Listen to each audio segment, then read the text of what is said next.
Nous sommes JPAC, un réseau mondial d'organisations de la société civile. Nous travaillons ensemble pour prévenir les conflits violents et pour construire une paix durable. C'est pourquoi nous travaillons sur la thématique de la sécurité humaine. Nous posons la question, la sécurité pour qui? Quand on parle de sécurité, les gens pensent souvent à la sécurité liée aux frontières étatiques et au pouvoir militaire. En se focalisant sur la sécurité humaine, nous mettons en avant ce que l'État peut faire pour protéger et pourvoir à ses citoyens.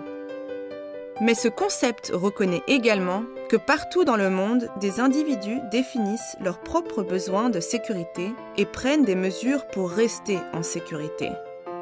Pour obtenir la sécurité humaine, nous devons protéger 3 libertés fondamentales. Vivre à l'abri de la peur, vivre à l'abri du besoin et vivre dans la dignité. Vivre à l'abri de la peur.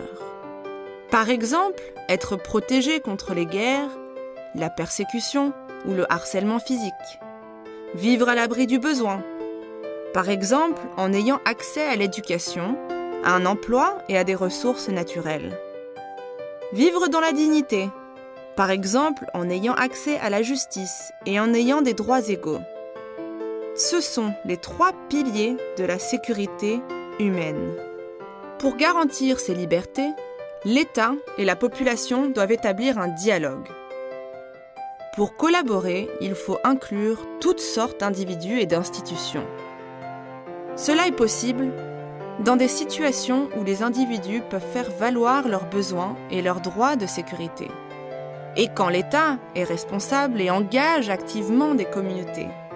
Travailler ensemble pour une société où le monde se sent en sécurité contribue à rendre cette société plus stable et plus prospère. Les 4 principes clés sont: les individus sont le centre d'attention. Cela inclut vraiment tout le monde. Les différents types de sécurité sont entendus et reliés à différents niveaux. Au niveau personnel, local, régional et mondial.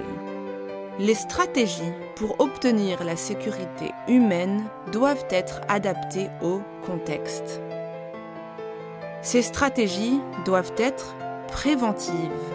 S'il y a un dialogue ouvert entre l'État et la population, la sécurité nationale et la sécurité humaine peuvent être complémentaires et peuvent contribuer à la paix durable et à la sécurité pour tout le monde.